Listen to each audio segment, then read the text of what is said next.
Pode te atrapalhar aí, Léo. Vamos ficar de pé. Semana passada a gente finalizou a série sobre pecado. Quem dera tivéssemos finalizado o pecado.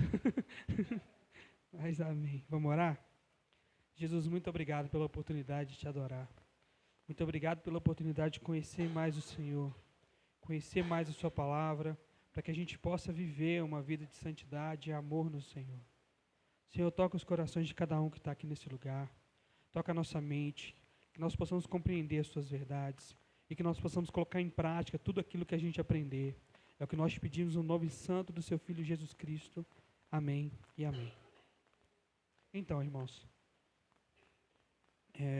como foi falado anteriormente, nós estamos seguindo uma linha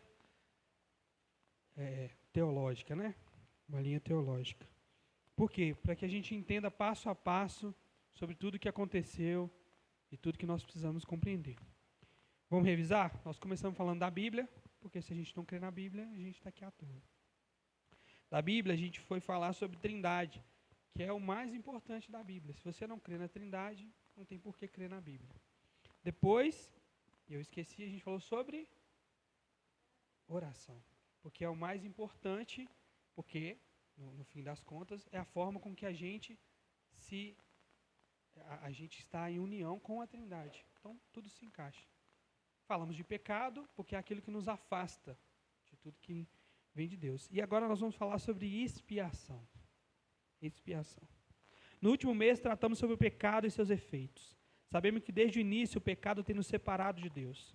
Adão pecou e isso gerou uma reação em cadeia que colocou o mundo sob o domínio do pecado.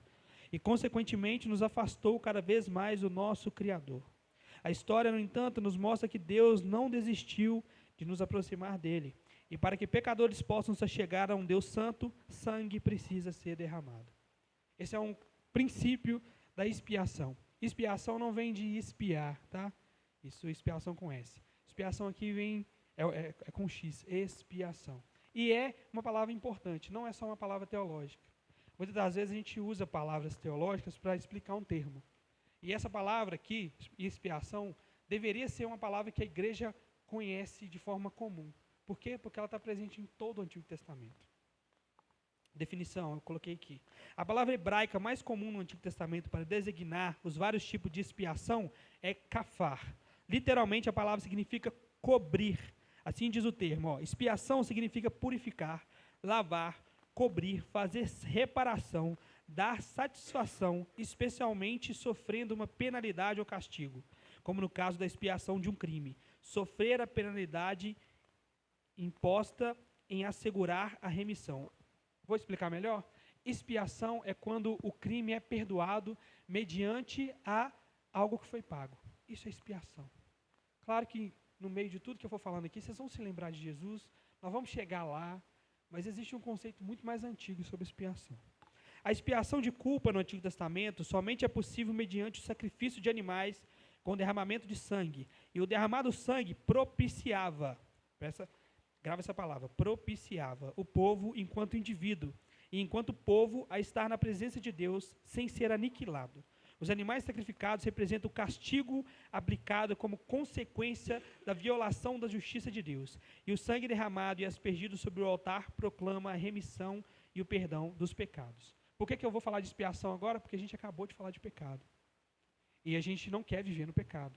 E a gente entende que nós somos libertos do pecado pelo sangue de Cristo Jesus. Mas por quê?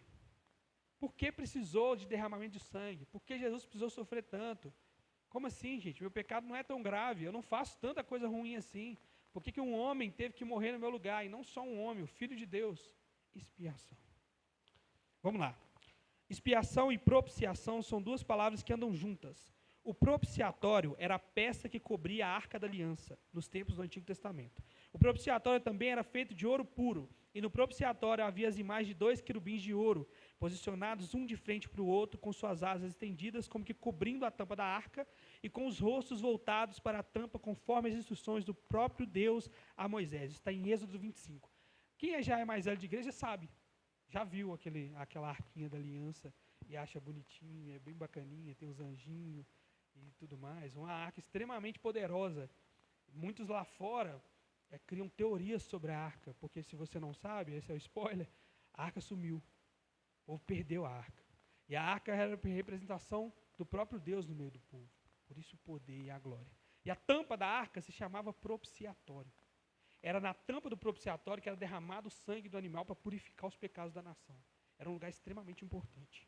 A Arca da Aliança, nos tempos do Antigo Testamento, era o símbolo máximo da presença de Deus habitando no meio do seu povo. De modo que o propiciatório, com as figuras dos querubins, era uma representação direta do trono de Deus. Se você lê Isaías, você vai ver isso. Os querubins em volta do altar, cantando santo. Essa era a representação do propiciatório. Então, a tampa da arca era chamada de propiciatório, porque era ali que simbolicamente o povo pecador se encontrava com Deus e era reconciliado com ele. Era ali que a ira de Deus era aplacada mediante a aspersão do sangue do sacrifício expiatório. Deus se tornava propício, favorável a nós por conta da expiação dos pecados. Isso já nos dá um panorama de por que Jesus teve que morrer. Hebreus vai dizer que sem derramamento de sangue não há remissão dos pecados. Nós vamos começar do Éden, gente. Eu estou só explicando, mas nós vamos começar do Éden. A importância da expiação dos pecados. Por que nós devemos confiar em Jesus e no seu sangue? Por que não dá para confiar em obra? Está tudo explícito na obra da expiação de Cristo Jesus. Vamos lá. Se vocês puderem abrir a Bíblia de vocês, eu vou começar a ler Gênesis 2, 16 e 17.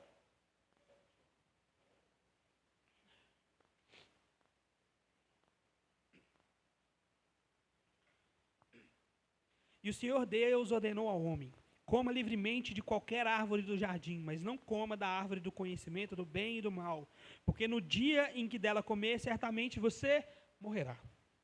Como sabemos, o homem não obedeceu a essa ordem, mas também não morreu, pelo menos não fisicamente.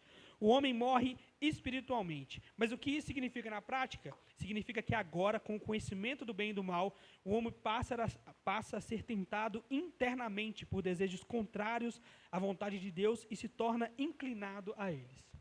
Adão e Eva tinham livre-arbítrio? Sim. E o que significa livre-arbítrio? É a liberdade de escolher sem nenhum tipo de força te mantendo para um lado ou para o outro. Adão era livre. Adão poderia escolher não pecar ou pecar. E ele escolheu pecar. Agora, pecando, tendo gosto do pecado, ele passa a ser inclinado ao pecado. Então ele não consegue escolher o bem, só o mal. A Bíblia vai dizer que todo bom dom, toda boa dádiva, todo dom perfeito vem do Pai das luzes, aqui não tem sombra de variação. Ou seja, que tudo que nós fazemos de bom vem dele. Porque nós não conseguimos fazer nada bom. Essa é a ideia. O homem pecou em essência. Por isso que nós carregamos o pecado de Adão. Cara, não, mas peraí. Adão e Eva comeram do fruto. Ótimo. Se te colocar lá, você come. Se me colocar lá, eu como. Essa é a ideia. O homem está agora inclinado ao pecado. Por que orar é difícil e ir para a balada é gostoso? O homem está inclinado ao pecado. Por que vir à igreja é tão complicado? Aprender a palavra de Deus é tão complicado. Mas se você gosta de um jogo, você aprende todas as técnicas possíveis, porque nós estamos inclinados ao pecado. É simples. É muito simples. Ah, mas então, uma pessoa que é ímpia, que não crê em Jesus, pode fazer boas ações? A resposta é não. Isaías vai dizer que são trapos de imundície. Por quê? Porque é sempre querendo algo em troca. Um reconhecimento. Até a gente é assim. Imagina o povo que não tem Jesus. Um reconhecimento, um querer ser mais, um se mostrar melhor. Porque nós somos inclinados ao pecado. Olha que loucura. A necessidade da reparação da culpa torna-se absolutamente necessária com a entrada do pecado no mundo.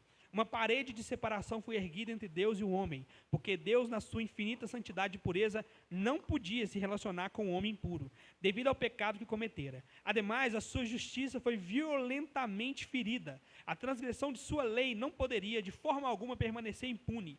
Ainda que o amor de Deus seja suficiente para apaziguar a sua ira contra o pecado, sua justiça precisaria ser satisfeita, conquanto ambos são atributos do ser divino e um não pode de modo nenhum contrariar o outro, pois Deus, na sua essência, não se contradiz. Por isso, algo precisava ser feito para que fosse reparado o agravo causado à justiça santa de Deus. Eu já vi pessoas se perguntando isso.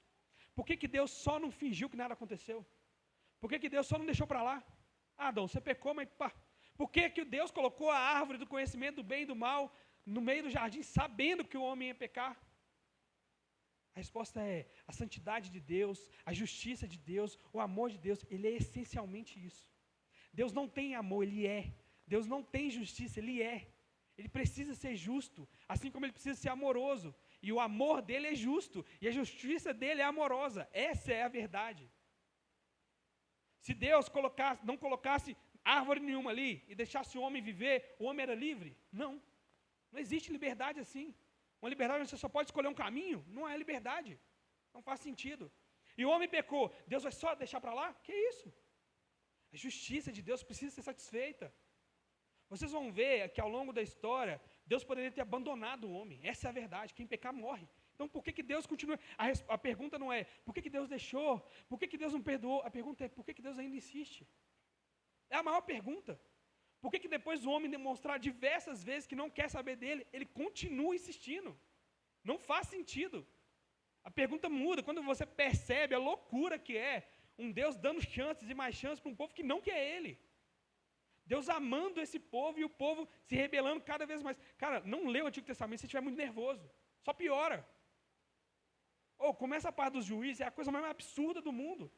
Juiz tal foi levantado. E o povo serviu a Deus até o juiz morrer. O juiz morreu, voltou tudo. Aí o povo ficava cativo, virava escravo por 9 anos. O povo clamava a Deus e Deus fazia o quê? Tinha misericórdia do povo. Ia lá e libertava o povo. O que o povo fazia? Voltava a adorar a Deus? De raça nenhuma. Voltava para os ídolos dele. Então, por que insistir? Infelizmente, depois de ler a Bíblia, você não fica do lado da humanidade, não. Você fica do lado do Deus Santo. Como é que um cara santo desse continua insistindo nos caras que não quer nada? Essa é a loucura.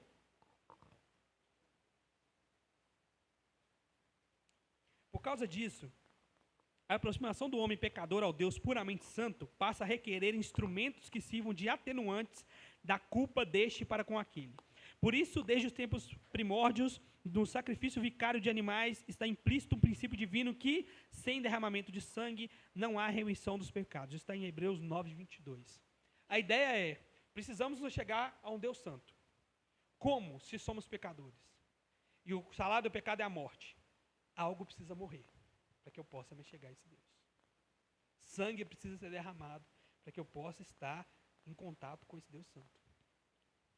Podemos ver isso no ato de Deus após a queda do homem. Gênesis 3, 21. O Senhor Deus fez roupas de pele e com elas vestiu Adão e sua mulher. Notamos que houve ali o primeiro sacrifício na história do universo. O homem pecou e Deus derramou o sangue de um animal para cobrir o pecado deles. Nisso consiste a eficácia da expiação, uma vida dada por outra vida. É algo que a gente não percebe quando lê Gênesis. Mas Deus sacrifica uma de suas criações para não sacrificar o homem, aquele que pecou. O homem vê que está nu, e Deus sacrifica o animal, cobre Adão e Eva. Precisava? Não. Não precisava. A ideia normativa é não precisava. A ideia de Deus é precisava, porque agora para estar diante de Deus é impossível, eles estão em pecado. Deus é santo, eles estão em pecado. Como eles estão na presença de Deus? Simples, algo morreu no lugar deles. Começa ali. Começa ali. Passando para frente, eu queria que vocês abrissem a Bíblia de vocês em Êxodo 12. E a gente vai continuar falando sobre o sacrifício e expiação para nos achegarmos a Deus.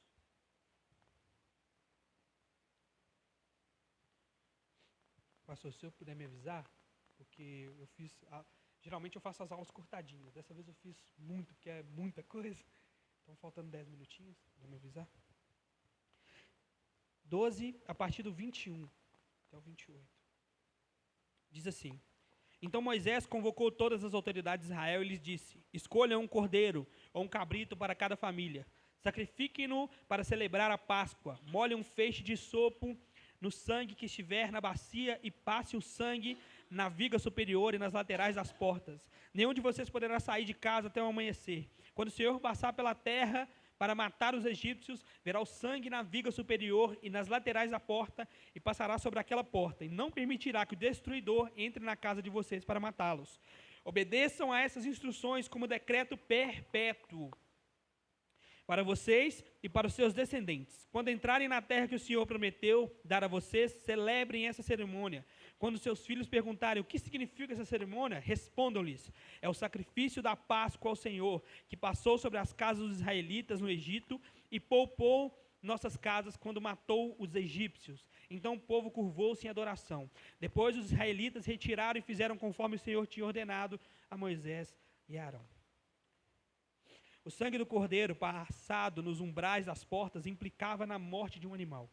Isso representava o impedimento dos primogênitos dos hebreus serem atingidos pelo anjo da morte que feriu todo o Egito, não sendo poupado nenhum primogênito, quer humano, quer animal. A Páscoa mostra como foram libertos todos os que estavam sob a proteção do sangue.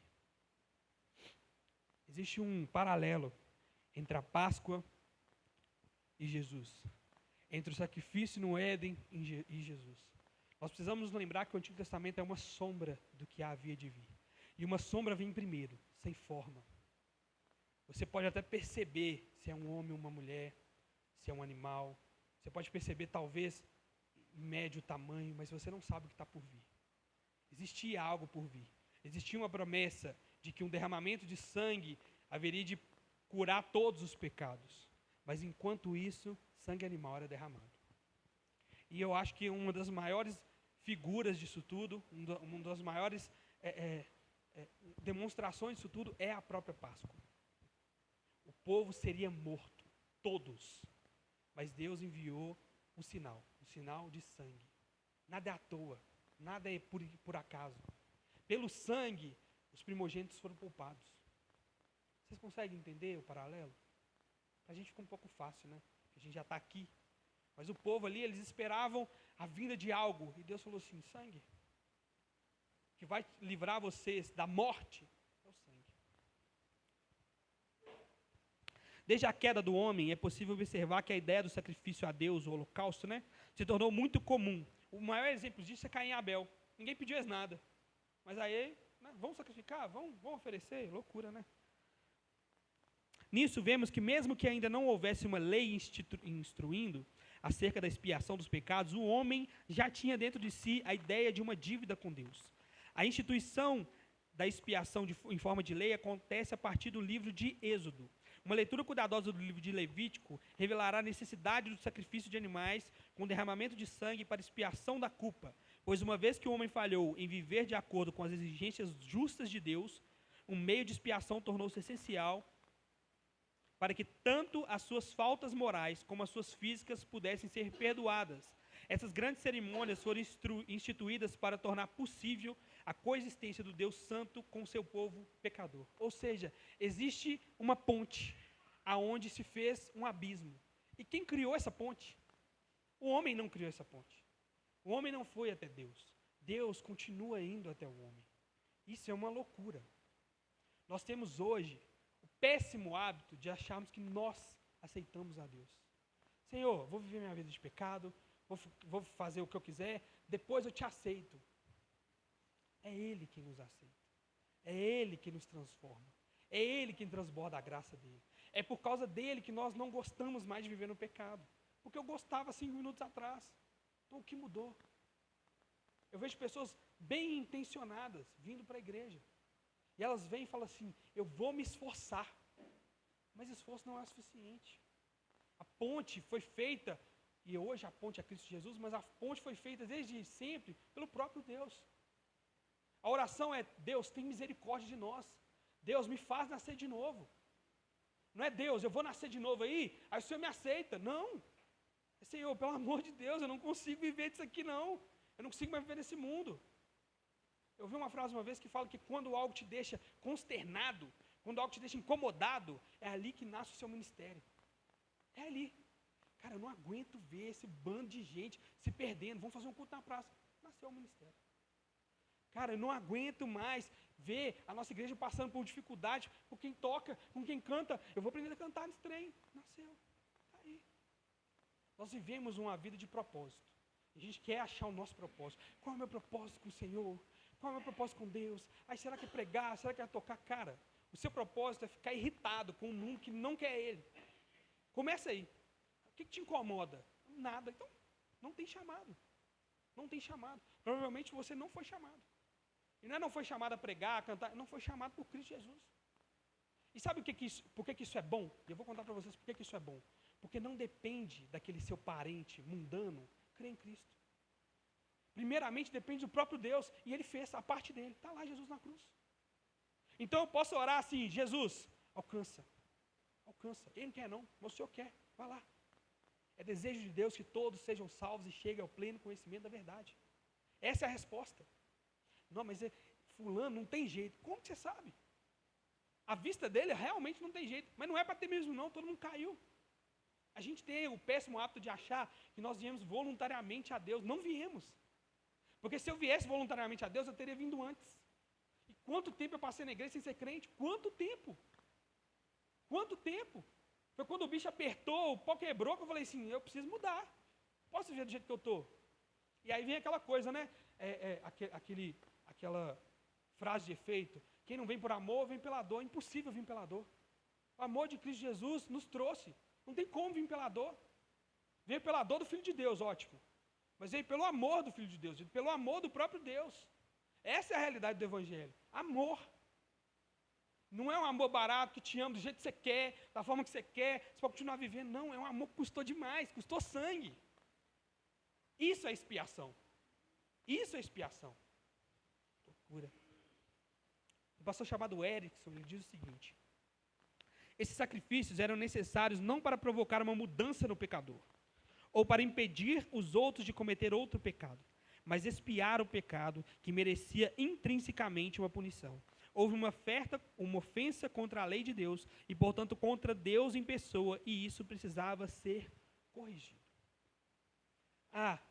Sacrifiquei um animal, agora posso estar na presença de Deus. Não. Sacrifiquei um ser vivo, porque no lugar dele deveria ser eu. Essa é a ideia da expiação. Às vezes a gente não vê essa importância, porque nós hoje não precisamos nos sacrificar animais. Então a gente não vê essa importância. Jesus já morreu mesmo, ótimo, aleluia, vamos louvar e vamos engrandecer, mas a gente precisa parar para pensar. Sangue foi derramado. Eu fico imaginando o seguinte, nas palavras de Paul Washer. Robinho entrega um dos meninos. Entra um bandido aqui e fala assim, vou matar todo mundo se o Robinho não entregar um dos meninos. Ele entrega um dos meninos. Entregando um dos meninos, os meninos morrem e esse cara poupa a gente. E a gente institui um dia para a gente comemorar isso. Vai estar todo mundo feliz? Vai estar todo mundo sorridente? Uhul, Alex morreu! Uhul, estamos... Não. É um dia de temor. É um dia de grande temor. Alguém precisou morrer para que eu estivesse aqui. Gente, vocês estão entendendo o significado da Santa Ceia? Eu estou falando para a gente não se alegrar, nós devemos nos alegrar na salvação em Cristo Jesus, mas precisa ser um dia de um pensamento solene.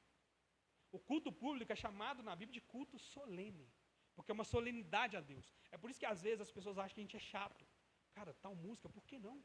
Não, está tocando em todas as rádios. Não, mas o pastor falou tal coisa. Júnior, mas é só uma frasezinha. Cara, é um culto solene. A palavra de Deus tem que ser pregada, Jesus tem que ser exaltado e engrandecido, porque quem sacrificou foi Ele. Eu não fiz nada.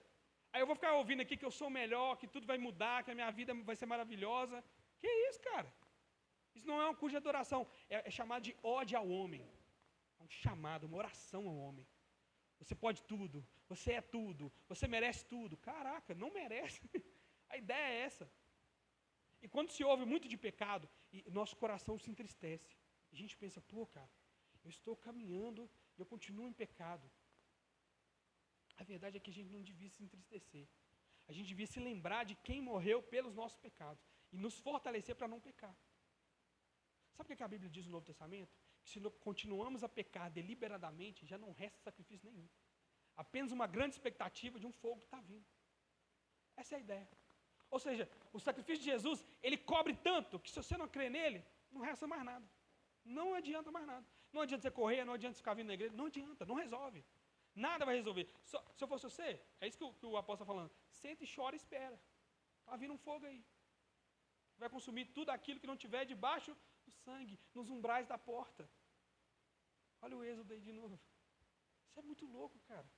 Pensar nisso, pensar no sacrifício de Jesus como algo que me salvou, vai me trazer uma ideia de querer buscar Ele de verdade.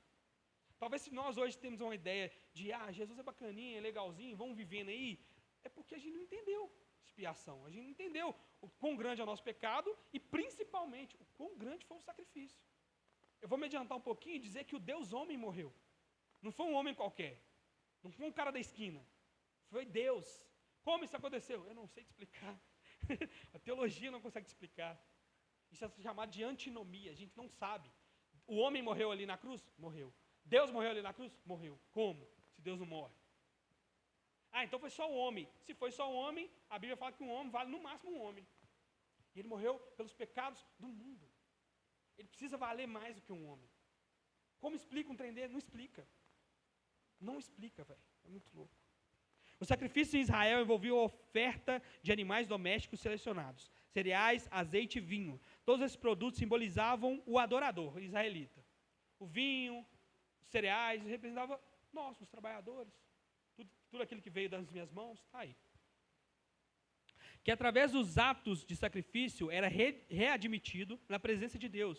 Em cada sacrifício animal, o adorador colocava a mão sobre a cabeça da vítima, identificando-se com ela, como que dizendo, esse animal me representa. Os sacrifícios de animais envolviam a sua morte, e por isso os sacrifícios se revestiam de um sentido expiatório. O animal que morria no lugar do adorador pecaminoso representava a redenção da morte que esse merecia. É isso. Acontecia isso. A mão era colocada sobre o animal, os pecados eram confessados. Não é, gente, pecamos contra o Senhor, vamos matar um cordeiro. Não. Rolou isso. Acessei esse aqui. Olhei para essa doninha, essa aqui. Ok, não vou fazer de novo, não quero saber mais. Amém. A partir de agora, Deus considerava o animal pecador. E o pecado gera morte, então o animal precisava morrer. Olha que loucura. Quando a Bíblia diz que Jesus levou os pecados do mundo, pensa assim, todo mundo de mãos levantadas, e não tem ninguém falando assim, Senhor, não morra, nós te adoramos. Não. Aceita aí o sacrifício de Deus. Eu fiz isso, eu pequei isso, mata o cordeiro aí no meu lugar. Essa é a ideia. Não é um negócio alegrinho, não. Não é, a alegria vem depois. Depois de 3 dias, quando Jesus ressuscita e vence a morte. Tem nada ali mais. Os animais, eles morriam e permaneciam mortos. Se Jesus não morreu, Paulo defende isso. As pessoas estavam acreditando que não existia ressurreição depois dos mortos. E Paulo falou assim, é vão a nossa fé. Porque se Jesus só morreu, a morte ganhou. Venceu. Hein? Pecado, o salário do pecado é a morte. Pagou o salário. Ótimo, acabou, a morte continua reinando. A ideia não é essa. Jesus paga e ressuscita. Tem poder mais. E ele transfere todo esse poder, toda essa justiça a nós. Eu estou me adiantando demais, gente. Estou num êxodo ainda. Mas não tem como não falar do sacrifício de Jesus. Não tem como não pensar no sacrifício de Jesus. Não tem como. Eu falei com Deus, terminei de fazer o estudo, falei, Jesus, se eu não estiver em lágrimas aqui, se eu não estiver adorando o Senhor, por isso aqui que eu estou aprendendo, não faz sentido. E eu não estou falando lágrima física, não, gente. Não estou falando de a gente chorar aqui, não. É a gente pensar nisso. Falar, Jesus morreu por mim. A lágrima vem depois, vem amanhã, vem na sua casa. Não vem. É um sentido figurativo que vai dizer, eu entendi, eu compreendi. Eu brinquei com o pastor Robinho uma vez, eu falei, cara, eu não consigo ver que alguém se converteu de verdade se não houve, no ato da conversão, lágrimas profundas. Profundas. Não só porque eu vivi isso, mas porque é uma sensação de que você não presta para nada. As pessoas acham que elas vão sentir o Espírito e vão ficar felizes. A ideia não é essa. A ideia é Jesus, como que o Senhor aguentou olhar para um demônio desse esse tempo todo. Eu não posso ser assim mais não. Eu não posso viver essa vida mais não. Eu preciso mudar. E as coisas que não te incomodar, passam a te incomodar. E você passa a falar, Jesus, como é que eu falava isso? Como é que eu andava com esse povo? Como é que eu não falava isso? Como? Como eu passei o tempo todo na igreja? Gente, vou contar para vocês a minha conversão. Não esqueço do dia. Eu não busquei ser salvo, não busquei. Para mim eu já estava. Estava dentro da igreja, tudo que tinha campanha na minha igreja eu fazia. Eu estava na frente de tudo, pau quebrando, meu filho. Passou a pedir para subir, ajoelhar, eu estava lá, filho. Se pedisse para eu bater o cartão, estava todos batidos. Porque eu estava o dia inteiro lá. Dediquei o tempo todo para a igreja. E aí rolou um culto na praça de uma galera. Fui para o culto na praça, gostei, foi bacana. A galera falando a minha língua, foi bacana. Terminado o culto, eu vi um colega saindo assim, eu falei, não, eu vou lá cumprimentar ele. Eu não lembro de mais nada. Eu sentei do lado dele e a gente começou a chorar. E eu nunca tinha chorado. Cresci com meu pai falando assim, chora não, que você é homem. Nunca tinha chorado, não. E aí chorei, conversei com ele. Ok, fui para casa meio tonto, meio esquisito, não sei o que estava acontecendo. É estranho ter chorado, nunca tinha chorado na vida. E ok, isso foi numa segunda. Durante a semana algumas coisas foram me incomodando, e ok. Na outra segunda, a gente tinha um grupo de oração na igreja. E era 1 hora de oração. Cada um foi para o seu canto orar e a minha oração estava diferente. Eu não conseguia falar, Senhor Deus, Pai, cara. Eu baixei a cabeça e falei, Jesus, como é que você aguenta? Nessas palavras, como é que você aguenta? Não teve inefável, maravilhoso. O que está rolando? Eu não estou entendendo. E aí os irmãos falaram assim, vamos agora dar as mãos e vamos orar uns pelos outros? E nós demos as mãos. Quem quer começar a orar? Eu levantei minha mão. Nunca tinha feito isso. Eu comecei a orar. Eu comecei a pedir por cada pessoa ali de um jeito que eu nunca tinha pedido antes. Eu me lembrava dos problemas dessas pessoas, eu me importava com os problemas dessas pessoas. Aquilo me fazia mal. Saber que aquelas pessoas estavam passando por aqueles problemas me fazia mal. Algo que nunca tinha acontecido. A gente orava, Alexandre está passando dificuldade, Jesus abençoa lá, que seja. Cara, era a minha dificuldade. E eu saí de lá, todo mundo muito feliz, todo mundo impressionado comigo. E eu assim, não existe esse cara. Esse cara nunca existiu. Eu nunca vi esse cara na minha vida. Eu cheguei em casa, fechei a porta do banheiro, fiquei olhando pro espelho. Quem que é esse cara? Eu nunca me importei com nada, não. Que isso? Por que está doendo tanto? Não é nem meu essa dor. Isso não é nem meu. O que está acontecendo? Eu não consigo crer numa conversão sem lágrimas. Posso estar errado? Posso estar errado. E na prática, o que acontecia nessa ideia de expiação? Os capítulos 4 a 6 de Levíticos escrevem a expiação sacrificial pelo pecado. O holocausto era feito assim, presta atenção. Ele era feito pelo sacerdote primeiro, depois pela congregação, depois por pecar por ignorância. Quando a pessoa pegava por ignorância, era sacrificado o animal. Quando alguém tocava em alguma coisa imunda, quando alguém cometia alguma ofensa e pecado por ignorância nas coisas sagradas do Senhor, quando uma pessoa pecava e cometia ofensas contra o Senhor e negava ao seu próximo, ou que lhe deu algum despojo, ou que roubou dele, isso tudo era feito sacrifício. Tudo que acontecia no povo. O povo caminhava, era sacrifício. Caminhou, sacrifício, caminhou, sacrifício, caminhou, sacrifício. É pecado demais. É pecado demais. No versículo 4 ao 7 de Levítico 6, fala assim, será, pois, que tendo pecado e ficada culpada, restituirá aquilo que roubou, ou que extorquiu, ou o depósito que lhe foi dado, ou o perdido que achou, ou tudo aquilo que jurou falsamente, e o retribuirá por inteiro, e ainda a isso acrescentará a 28 quintas partes. Aquele a quem pertence, lhe dará o dia da sua oferta pela culpa, e por sua oferta pela culpa trará do rebanho ao Senhor um carneiro sem defeito, conforme a sua avaliação para o sacerdote pela culpa. Irá o trazer ao sacerdote. E o sacerdote fará expiação por ela diante do Senhor, e será perdoado de todas as coisas que fez, tornando-se por isso culpada. Qual que é a ideia? Alguém roubou, restitui, mas você ainda está em pecado. Pecado não é desfeito assim. Hoje nós temos a ideia do desculpa, né? Foi mal. Me desculpa aí. Desculpa qualquer coisa. Ótimo, está desculpado.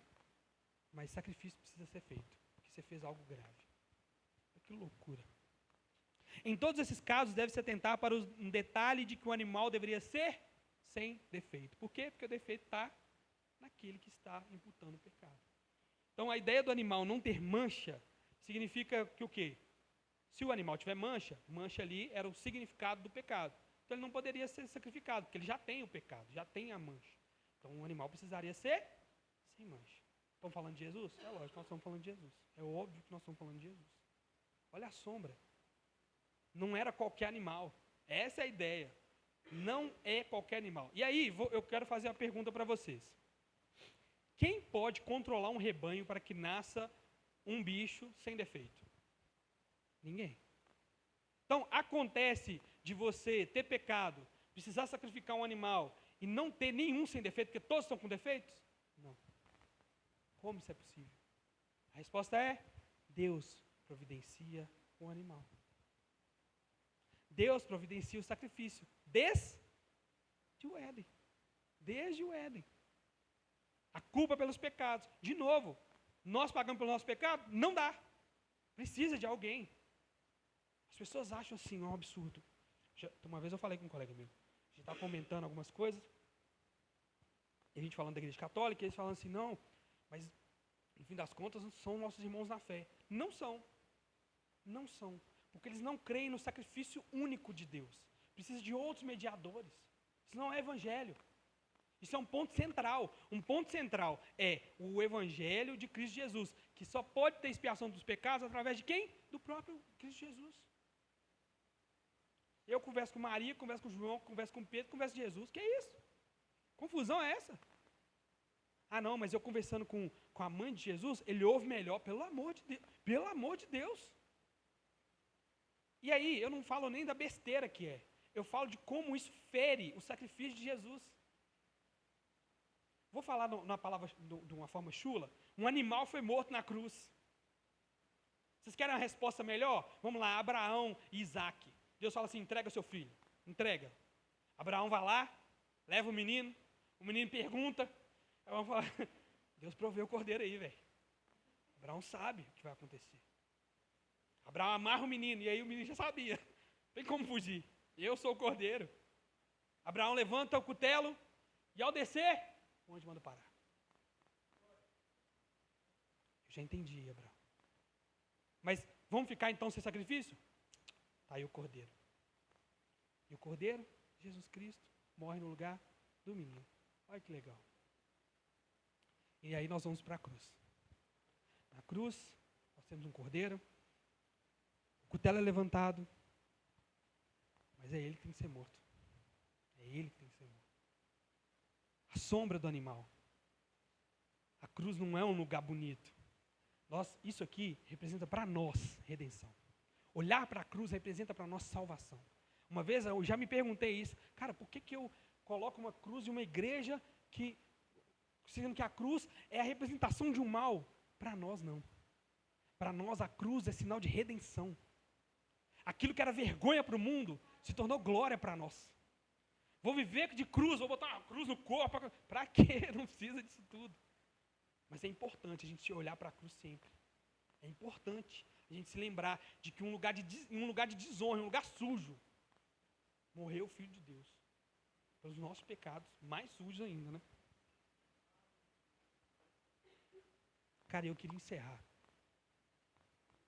Nós vamos continuar na próxima semana falando sobre a festa da purificação, Yom Kippur, sobre o dia da expiação, o dia mais importante para o povo de Deus. E como isso remete à Santa Ceia. Não tem como falar de expiação sem lembrar da Santa Ceia, não tem como.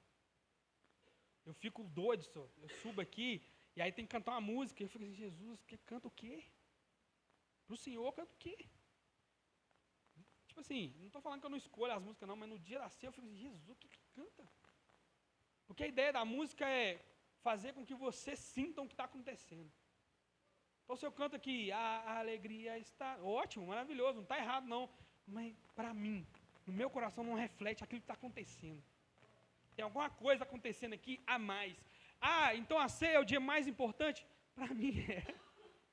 Não estou falando para vocês fazerem um dia mais importante do que o outro, nada disso. Mas para mim se torna um dia extremamente importante. E não um dia importante no sentido assim, hoje é o dia mais importante. Não, hoje é o dia que vai me fazer lembrar nos outros dias que o sacrifício de Cristo foi importante. Então, eu me sinto de pé no domingo de hoje por causa do domingo de ceia. E não porque eu ceio. Ah, e se eu não puder cear, não sei o que, cara, só de eu ver o flyerzinho lá, eu falo assim, opa, sacrifício de Jesus. Jesus morreu por mim. Preciso me lembrar disso. Às vezes você vai ver uma pregação falando sobre o sacrifício de Jesus e vai parecer pesado. Mas a resposta é, tem que ser. Porque se não for pesado, a gente não entende o que está acontecendo. Porque, sendo bem sincero, para o povo de Deus é salvação. Então não tem como você não ficar alegre, cara.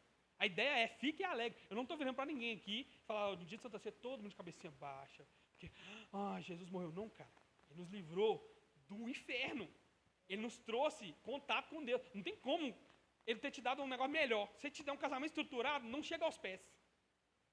E para nós, terrenamente, a coisa mais complicada hoje é fiz na presença do Senhor, um casamento estruturado. Se ele te der tudo isso e não te der o sacrifício, vale de nada.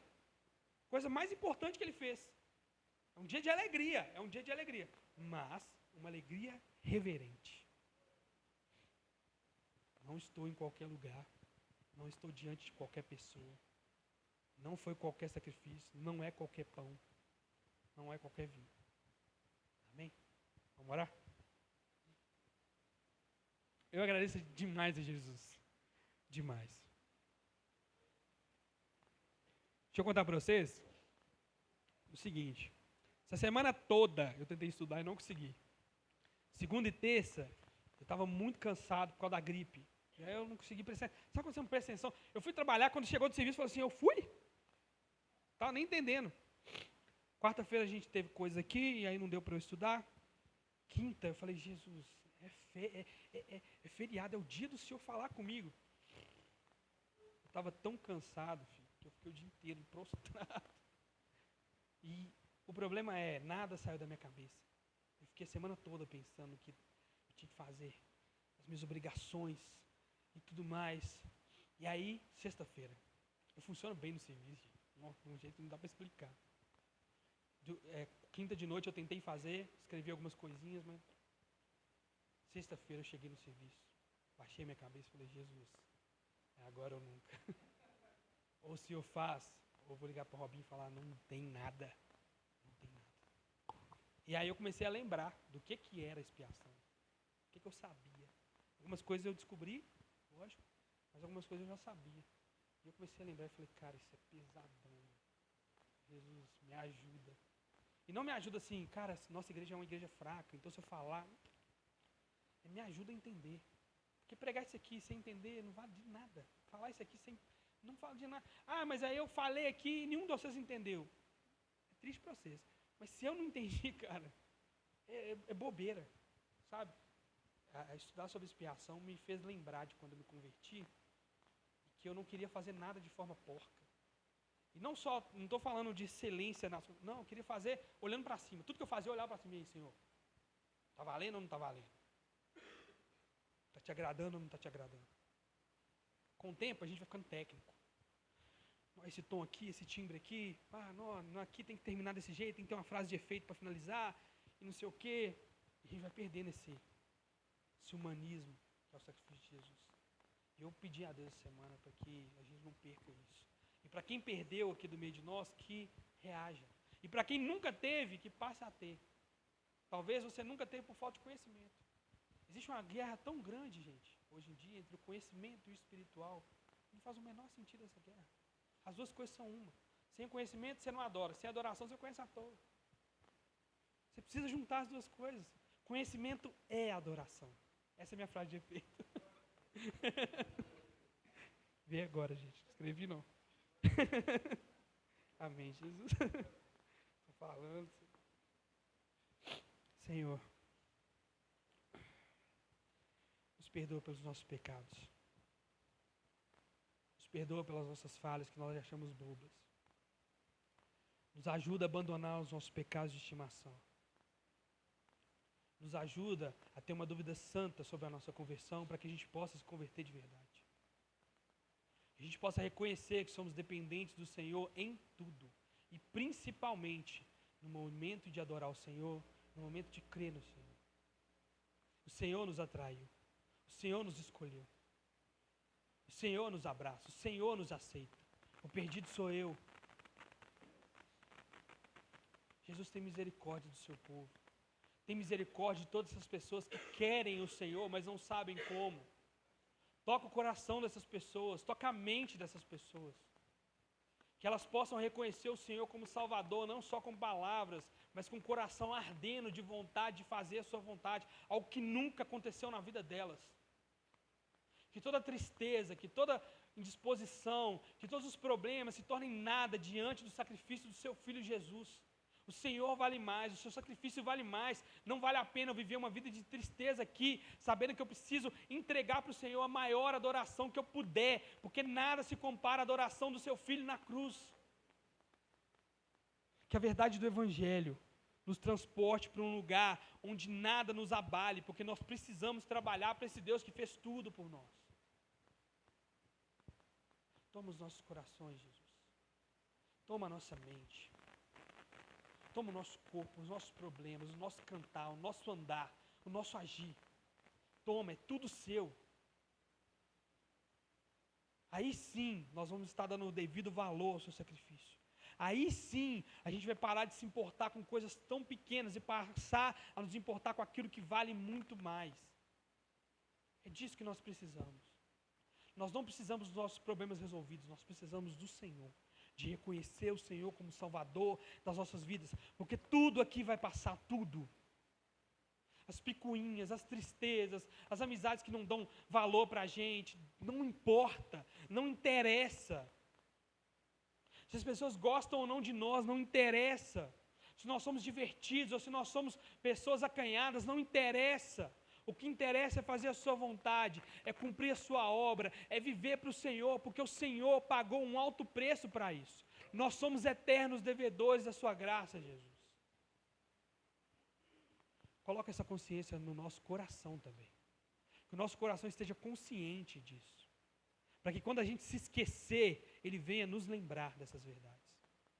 Que nada apague a vontade de viver para o Senhor, a vontade de ser um irmão melhor, de amar mais os irmãos, de viver para a sua obra, e de viver para a sua obra fora da igreja.